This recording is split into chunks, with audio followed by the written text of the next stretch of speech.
Hello, and welcome to this episode of the Reset Podcast. I am your host, Lauren Mignot, CEO of the experience agency D-Flash. This is part of my 29 Days of Magic series where I get to interview a phenomenal Black woman a day and hear their story and what they're up to.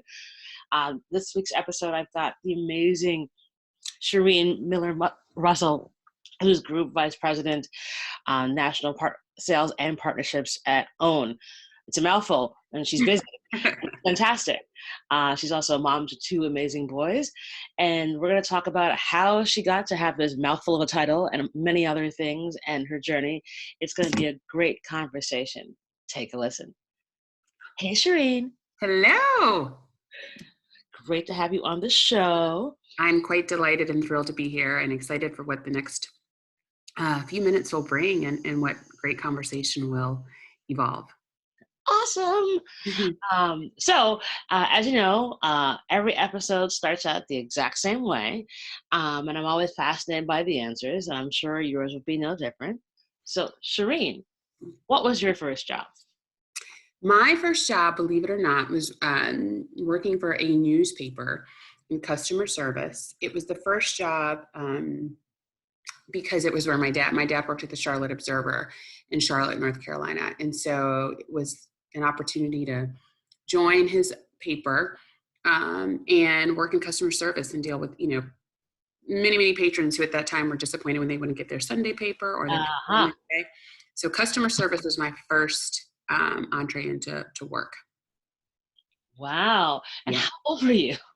I was 15. I think you get your learner's permit at 15, and that was my first job. I mean, prior to that, I'd had some, babysitting gigs here and there, but the real work for me was coming here, having an ID, putting on a headset, sitting at a desk, and taking in orders. I even remember like the prompter, like, "This is Sheereen Miller with, Charlotte Observer Circulation. How can I help you?" And so that really what I did for close to, I think, all the way through high school, actually, before starting with inroads and then getting an internship at Nations Bank, now Bank of America in Charlotte. Interesting. Mm-hmm. It's so funny. Again, like I'm always fascinated by people's first jobs because it correlates to whatever they do now. Because it's customer service, talking to people, and assuaging them of their anger and making them want to do. Like Totally. it's what you learn at like 15. And and now you're in sales, which Right. I just accurately described your job. So it's always just, like I said, it is really interesting that the memory sort of shifts and goes, oh wait, the job that I remember always correlates to what I do now, because those skills I learned there, those things I liked or I didn't like, all came to a head in that first job and carried me through to wherever I'm standing right now. Very true. Right out of college, my first job it's ironic. And I don't think before this moment have I really seen the parallels, because there I was in publishing with my dad, but I really thought of it as like customer service and not aligning with the content and the media portion of it. And then right after college, I started off at Time Magazine, and again, in publishing, in a space of content. I was in PR though.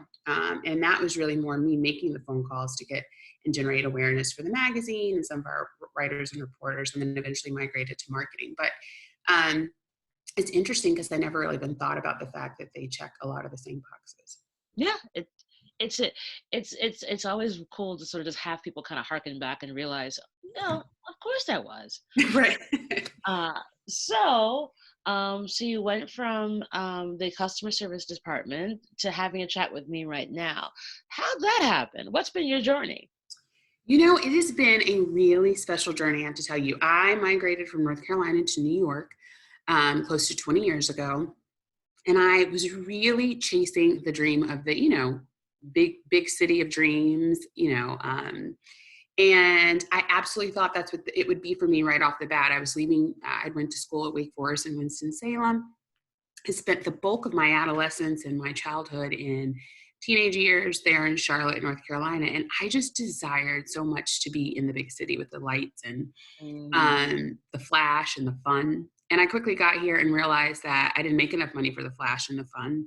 And it was like, just barely paying rent each month in my Harlem apartment and adjusting to just a completely new culture, which during the summer internship seemed fun and glossy, but then living by myself, dealing with like all of a sudden new weather New weather. challenge, right? And so, but the beauty of it was I sort of stuck with it.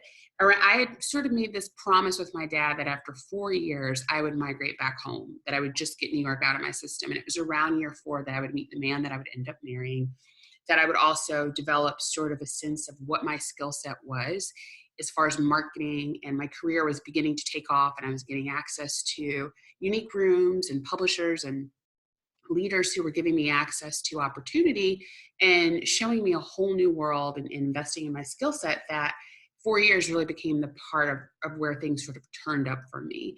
And upon turn up, I just realized that I couldn't imagine a life outside of this city with this industry and what I was most interested in doing. And then have been here now. That was 16 years ago. So a total of 20 years here. And I haven't looked back, and I love it. And now you and I are on the phone through your, awesome connection of dope, exciting Black women. And it just reminds me that there's still opportunity to continue to meet, to continue to expand and create new opportunities and relationships, because I believe we'll probably finish this call, or podcast rather, and then we'll have another opportunity to work together in some capacity, if not both socially, be aligned. So I'm excited. Yeah, I mean, it's just like I said, it's always fascinating to hear how this all kind of comes together, and then there are always these like interesting like moments when people have, like yesterday, one of our guests was talking about how she had her whole life planned out when she was 70, when she was like 22, and then when she was 24, she was like, wait a minute, and ripped up the entire plan, and because she went to a startup event and fell in love. I was like, that's it. Yep. So it's always, and like, you have that moment where you have like your hard deadline, like, okay, I've got 4 years to like get this subway, dirty, smelly, fast moving, crazy city out of my system. And then you were like, wait, that's my fuel. Right, right, Like, indeed. Which I find to be the irony too, because I don't know if this has ever happened to you, Laura, where you're like, I don't want to go to that party, I'm not in the mood, and then you go, and then something life-changing happens at that party or that meeting, or that. There's been so many moments in my life where the most divine and exciting opportunities opened up from places where I had the most minimal expectations. And oftentimes it was the reverse, especially when I was younger, where I would go in and like, tonight's the night I'm going to meet my Prince Charming, before I met my husband. And I would go on the prowl and on the hunt looking for him.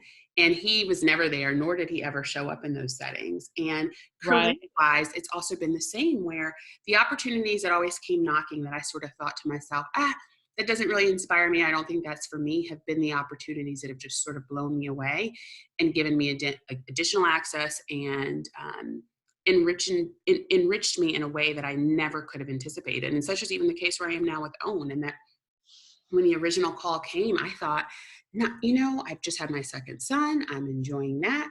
And I'm not really ready to make the move. And I'm comfortable where I was at the time. I was at MTV and had been there for close to probably 8.5 years at that point. And so I had a comfort level. I had an appreciation. I had equity built up in the sense that people there respected and knew my work. And when this call came, I just thought to myself, this feels like a disruption. And I don't know if it's necessarily going to yield the best results or be exactly what I want. Of course, it was the brand and the moniker that was always exciting when you say, obviously, the Oprah Winfrey Network. But it wasn't even about that. It was just, am I really cut out for this work and this responsibility? And so for about a year, we were in conversations. And then it evolved, and it came together in a way that only divine order and serendipity would have allowed, because of the things that were happening at Viacom and MTV at the time. And I just said, between a combination of those things, as well as just what was happening in the environment by way of just Black men and things that were happening in the media, I thought to myself, if I can go to OWN and work alongside a network that's committed to representation, but it being real reflection and real authenticity of Black people and Black women, then why not do that? Especially when I live in a home with a husband and two sons. So 3 Black men, and I wanted to be a part of a different narrative, and I wanted to be a part of an experience in a moment where Black people could see themselves in television differently and feel proud while watching the network. And I saw Queen Sugar and I saw Greenleaf, and I said, if that's the direction where you're headed, then I'm on board. And I have not looked back since. Awesome. You know, Hmm. that's, I mean, that's the crux of, why I'm doing this. Literally why I'm doing this. Because I want to show different storylines and experiences that are of the Black female experience, because there's so many. And the one thing they all have in common is they all have their bit of amazingness to them. So I'm with you on that. So now that you're at OWN, Hmm. what is it you actually do? That's a great question. When I originally came in, my role was a little more linear in the sense that I was really just focused on partnerships and bringing in new advertisers, and then supporting the network with new ideas and new innovations that we could build, take to the marketplace. And I've been here now 3.5 years, and the role has evolved where we had some different organizational changes, and our parent company is Discovery, Mhm. and OWN is a joint venture with Discovery, and Discovery is also parent company to TLC and now Food Network and HGTV. And so as a result of some different organizational changes, my role expanded about a year ago.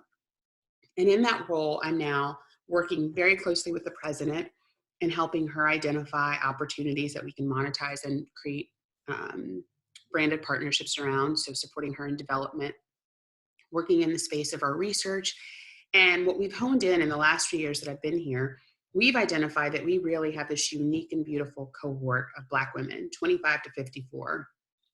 And she's never really been celebrated in media, and she's never really had a place where her reflection and her image is this sole narrative that we're trading on in the marketplace. So helping brands and advertisers understand who she is and what she represents, her power, her impact, but more importantly, the opportunity that she represents for so many partners who want to not only grow their revenue, but also have a meaningful connection to a consumer and just a force. Because, if you look at many things that are happening right now, both politically and, Black women really sit at the front seat on how things move. And we move in a Exactly. way that we galvanize, and there's no question. And so how does that translate into culture, and how does that translate into what we watch? And the main sort of thing that we kept hearing were that women were saying, there's a dearth of content that looks like me and reflects me. Hmm. There's plenty of stories that have subjects who look like me in them, but those stories really don't personify my truth, right? And I'm not throwing something across the table for the purposes of drama and intensity, and so um, that's part of my responsibility and my role is to be out in the marketplace, not just talking about her, but celebrating her and celebrating this rich content. When you have creators like Ava DuVernay, and obviously we're all curated by Miss Winfrey herself when it comes to the storytelling. And so being able to get behind that and say, how can we gain additional visibility in the marketplace for it and get brands behind it to do really cool things to promote those stories. So that's part of my responsibility. And then identifying innovative ways to align with content and how to reformat the content for the purposes of telling great stories, not only for our audiences, but for the brands that are involved. So it sounds, I'm sure, more complicated than it is, but really, I just figure out, how do I take a brand like Coca-Cola and marry them up in the most meaningful and beautiful ways with our stories, so much so that the audience at home and the woman who's watching, whether on her mobile device or her television in her living room, receives it and sees two beautiful stories and doesn't even realize that she's, experiencing an ad as opposed to, actual fictional written content that's been created. So that's my role. It's you have like the best job ever. I like to think so. Because but it's lovely because you have the best job ever, but also, with that power comes great responsibility, and you're doing a beautiful job of it. Because I think, as someone who watches, and like you you get it. The content is good, the stories are great, but also when you see some of the ad content, you're not like, oh God, I've just got another ad here. But it's two really interesting and unique stories, and that's such a tricky balance. So, bravo. Yes. I mean, that I wish I could say bravo. To me, that really is led by the team in LA, and we have an amazing president, and obviously our CEO is Ms. Winfrey herself, and then great heads of development and Harpo Studios, and they just really there's a filter. And it's such a beautiful thing when we're led by an intention as opposed to purely revenue driving. And so there's certain things we won't do, and there's certain things that I had, previously I would have tried to lobby. Now I know better because I'm just like, that's just not who we are as a brand, and nor who we will be. And the other unique benefit for me, truly, Laura, and I say this all the time, I don't really feel like I'm in sales in this role because, as I told you, I started off at Time Magazine. I migrated to Sports Illustrated. I was at MTV for close to 10 years. In each of those places, I was responsible for selling and telling someone else's story. So to arrive to a place where my narrative is the narrative on the table, I say all the time, like, I came out at work and I came out as a Black woman because it's the first time that I've been allowed to fully show up as myself. There is no code switching in the sense of I am the subject. And so thus to be out in a marketplace and talking about it, there is nothing more authentic than just really talking about these rich stories and showing our nuance and our beauty, showing that we are not a monolith, and also just celebrating the fact that we have so many expressions of us, our beauty, our hues, our hair, obviously, just in the space of beauty, but then beyond that, our love stories and our triumphs and our challenges and the wonder and the redemption of who we are as a people, but as Black women, and recognizing how crucial Black women have been to the foundation of so many things in this country. It's just a beautiful thing when every time you're out, I'm out, and I get to talk about that. I'm just celebrating it, and it becomes sort of like a sort of self-fulfilling prophecy. And then I get sort of, high on my own supply, if you will, because I'm like, this is really amazing. And I'm so proud to be a Black woman. And I love who we are and what we represent. And it's a great feeling all around. There's never been a better time to be a Black woman. I mean, like, so true. I made this joke. I said, like, just bet on a Black woman. If you want something done, would you just bet on a Black woman to do it? Because it'll get done. We'll get it done. Get it done. We will. I'm a part of a cohort of about 30 women. And my dear friend Sheereen started, it's called Bad Mama Jammas. And we have a social platform where we're just, engaging privately with each other. But any request, any question, who's the best financial planner that you know in the area, or who can you recommend for this, all the way down to like affirmations, things happening on this curated group of women. And one of the women said to me the other day, she was like, we heard an underground railroad of resources and access, because between finance and publishing and content and some who are authors and cultural critics, like, there's an opportunity to have this amazing thought equity. And you have, again, I think we're like 99.9% all Black women. And the power, we constantly say, if we wanted to change one thing in this world, there's 30 of us here that could do it. And I believe it. I believe that if there's a problem that needs to be solved, put a Black woman in the room, or put a collective or a cohort of Black women, and they will solve for it, just because that has been our narrative and the only way we've been able to perform since our arrival in this country. Amazing. I have something for you. I have to get off this conference and do this podcast. I just thought of something. Okay, love it. How you can make that all happen. I know a lady. But yeah, I think that's kind of, again, part of why I wanted to do this. That, like, there's all this collective amazingness that's just on every street corner, in every building, in every boardroom, in every sports team, you name it, there is a powerful Black woman doing the damn thing. Mm-hmm. Yes, yes, and yes. So, looking back on your career, now you've been in these kind of really awesome, unique places, and then finding your true north at OWN. What would you tell 25-year-old Sheereen? I would tell 25-year-old Sheereen, you're enough. You're absolutely perfectly more than enough as you are. Every blemish, every misstep, every situation prior that didn't feel like you were enough were actually benefiting you. And for every relationship, every man, every person, every friendship that made you feel that you did not measure up, you were enough. And it may not have been the right situation for you, but walk into every room believing at 25, at 26, that you belong, and walk into every room knowing that You may not have all the answers, but you're still very much enough. And lean into that enoughness and show your uniqueness, and it will prevail. I think when I first moved to New York, as I talked about sort of that fast life, and I was working at Time Inc., part of Time Warner, and it was, truly a sort of ivory tower of publishing, in the sense of, we've been doing it since Henry Luce, and that was, back in the early 1900s. And so I felt like I was part of an institution where I had forced my way in, as opposed to really had been chosen, even though I went through the interview process.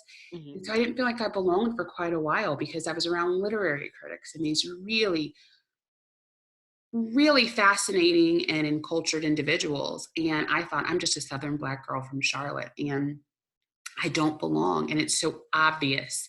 And it was a narrative that I played over and over in my head. And I look at the confidence of young women and millennials today, and often the sense of empowerment that I find that they lead with, that often gets sort of dismissed by corporate, environments. And I just say, but only if we had an ounce of that from my generation, and a sense of like feeling empowered and feeling like, as you are, you're enough. I think there would have been so many more things I would have attempted and tried to do, as opposed to telling myself that there were way too many deltas for me to attempt to try something or experience something. And so that's definitely the advice. And I remind myself now, in every room, in every situation, you're enough. You're supposed to be here, and you're enough for this relationship. You're enough for this friendship. And then you're also enough to remove yourself from certain rooms and relationships and experiences when they no longer serve you. Exactly. It's like you're not. I think that's the clarity around that is so very important. It's like, yeah, not everything is. You don't have to save the world. You can walk No, away. you can walk away. Absolutely. And you and I talked earlier, it's like you reach a certain milestone age in your life, and you just start to recognize that you have to have unapologetic purpose and intention around who you are and where you are. And when things no longer align with that, it's okay to be released of it. It's not a failure. It doesn't even have to be a disappointment. It's just an evolution and a move on. And so that's exactly what I think I would tell myself at 25. Awesome. So looking back on the career now, that from 25 till now, has there ever been a challenge where you were like, what am I going to do? How am I going to get out of this? And then you did. And what did you learn from that experience? Mm, that's a great question. And it gives me pause to think about that for a moment. Um, I had a situation, although that didn't really feel, what, I would probably say it's more personal than it is career related, if I may. And I Go think for it it. was those latter 20 years, or right before I met my husband. But I found myself in relationships, or somehow I was attracting the same guy who um, just was not that into me. And somehow I felt that I needed to turn them around to get them to see why I'm so amazing, why I'm so, like, I had to work for their appreciation, or I had to earn, Turn it. Mm-hmm. as opposed to believing, as I said before, that as I was good enough. And so I was dating this one gentleman, and it just didn't feel like I was getting the response and the results that I, wanted from the experience. And I kept saying to myself, what am I doing? And I think it went on for like on and off for maybe a year and a half to two, where I just thought, if he were really that into me, like, it wouldn't be a question. And if he were really that into me, I would know where I stood, and it wouldn't feel like this dance of, are we or aren't we? Are we, committed or are we not? And I remember it was my dad who said to me, if someone is into you, you never have to question it, especially if they truly want to be with you, they're going to make it known. There's no question. There are no questions, and you don't have to work for that, And I remember him saying to me, relationships in and of themselves are hard enough, Sheereen. Like, you don't need to work to get someone to validate you. Save that for the work of making the relationship work when you found the right one. And so that for me was a very vital turning point, and also just really primed me to be receptive to the love that I would find with my husband. Wow.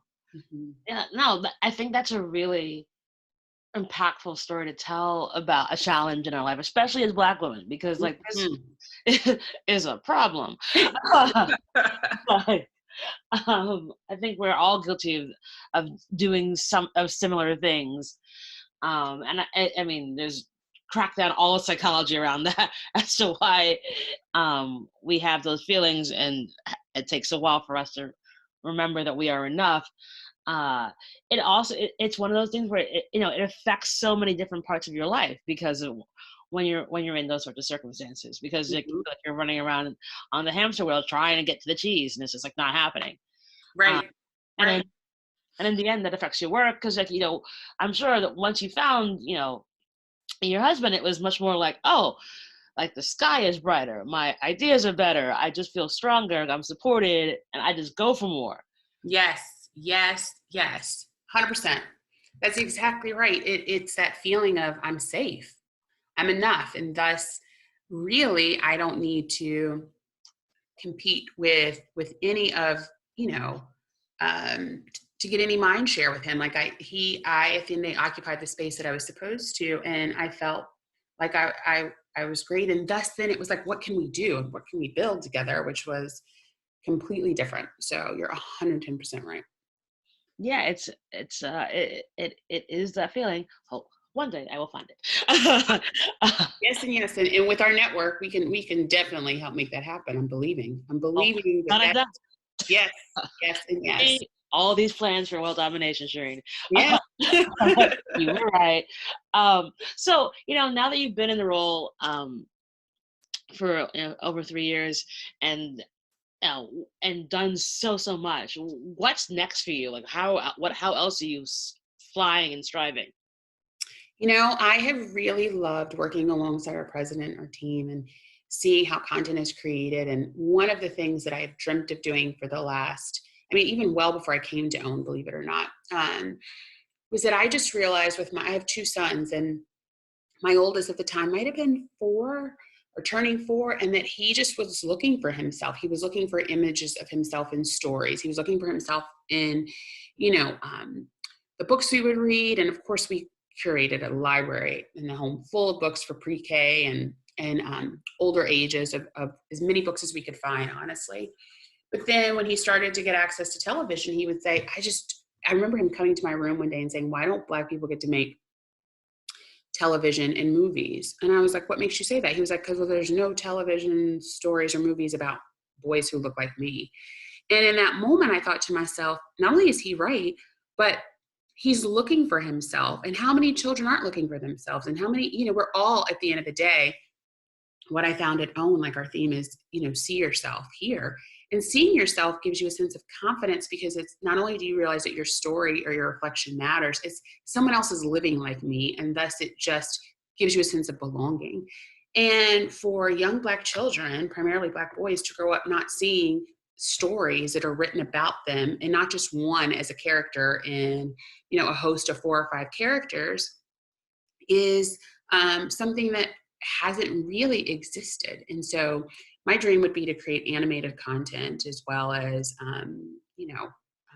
potentially, eventually, maybe someday, um, film, but really stories where Black boys are celebrated and told that they belong, and they see themselves and feel as though they do belong. Awesome. Well, you just spoke it, so it's not going to happen because you manifest. Yes, yes, yes. Oh, that's so awesome, and so necessary now more than ever, when everyone's got a screen in their face from the minute they're born. Yes. And the screen is a mirror, so you want to see your reflection Mhm. in what you see on screen. So I'm sure there will be a really awesome series coming out soon that you'll be the EP on. Uh, I pray from your lips to God's ears that such is manifest in freedom and ease. Fantastic. So you're busy. You've got this super powerful, awesome job. You've got 2 kids and a husband. How does Shireen take care of Shireen? Like, what is your self-care routine?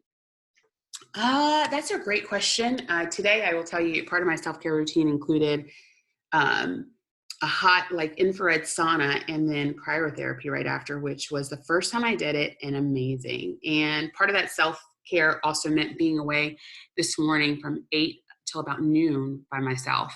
away Awesome. from the house, away from the kids, away from the husband, and just having a moment to be quiet. So self-care for me really is to, because I'm in sales and because I'm always forward facing and interfacing with individuals, to really have a moment to be truly recharged, if you will.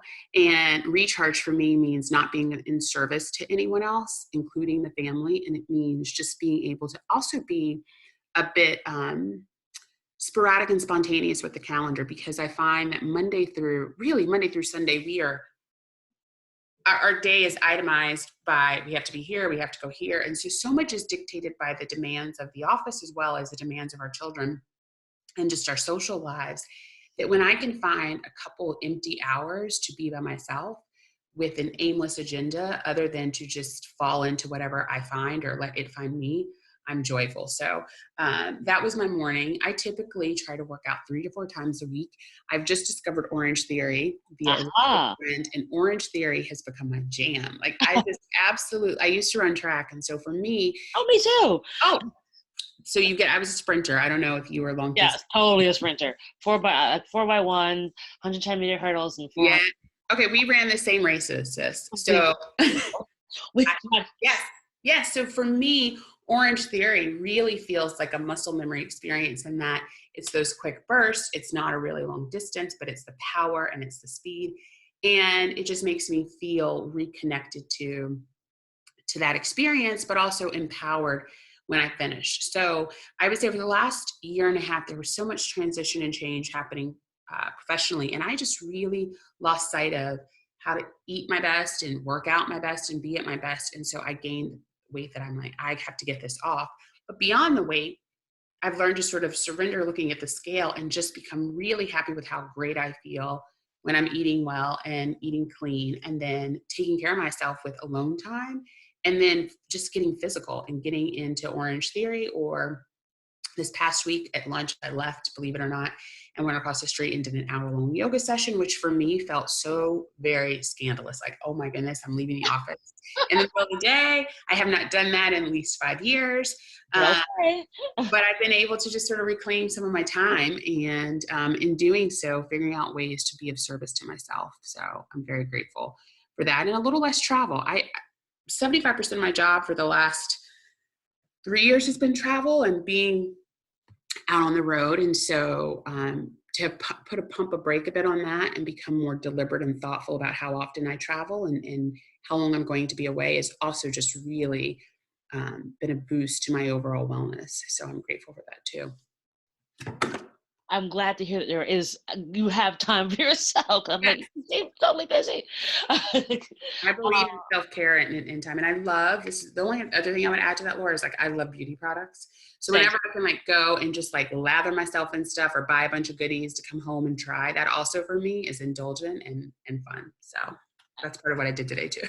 Fantastic. Well, listen, there's nothing like wandering aimlessly into Sephora and then walking out an hour later going, what did I buy? I'm going to play with all this stuff. Yes. Yes. Like, it's good for you. Like, I always say to people, like, whatever, like, you can go treat yourself, buy yourself something. Mm-hmm. It doesn't have to be anything super expensive. Go buy yourself a coffee and like Exactly. a shot of espresso in it. So there's a little bit of something special. But like, we get so busy and we have so many demands on us, and it's so important for everyone to like understand you have to take some time for yourself, Mm-hmm. whatever way that is. Otherwise, it won't make sense. Like yesterday was like massage, mani-pedi, and I was like, happy go lucky. Yes. I got a super bright color for my nails, which I don't normally do, but I was like, yep, it's my birthday week, so I'm just gonna go nuts. I love it. So last question, and this is something we're doing specially for our 29 Days of Magic, is if you have a give or an ask to our audience, the universe, what have you, anything you want. What a beautiful, beautiful question. My give is that I'm a great ideator and I'm a great builder of concepts and thoughts that are meant to inspire and persuade and engage folks. So when people are like, I need to figure out how to make this come alive, or I'm thinking about said concept, I find that I often, between the access to people I know, and then in addition to, by way of being resources or folks who can be helpful, I like to be a connector in that way and saying, how about you build out this? And here are the resources and the people that you need to get to do that. So that is my give, is that there's someone who's like, I have ideas, or I want to sit with you and brainstorm about my ideas and get your feedback on them and how I can enrich them or what I need to do to take them to the next level. Based on everything I've seen in my career, I'm more than willing to give that, counsel and insight. And, as I talk about my dream, which is to be in this place of storytelling, to normalize the truths and the reflections of Black men and Black boys, so that they're not seen as predators and they're not seen as dangerous, but rather through seeing their stories and their hues that, little boys and little girls can grow up feeling, even if they never interface with someone, that this Black boy or this Black character can be a superhero that they aspire to have a likeness to or a relationship with. And just, again, normalizing who we are, especially that of Black boys who evolve to become Black men. And so for me, it would be anyone who is in the space of animation and a great illustrator, and then someone who else is aligned in the space of saying, I want to get behind this and help you build this and create it and do it. That's really what my big ask is right now. Awesome. I think I can help you with that, actually. Okay. So, Sheereen, it has been such a delight having you on the show. I feel like we're going to be chatting for a while. May this be the beginning to many. Many, many. Always over our cocktail. But it's been such a delight to have you on the show as part of our 29 Days of Magic series.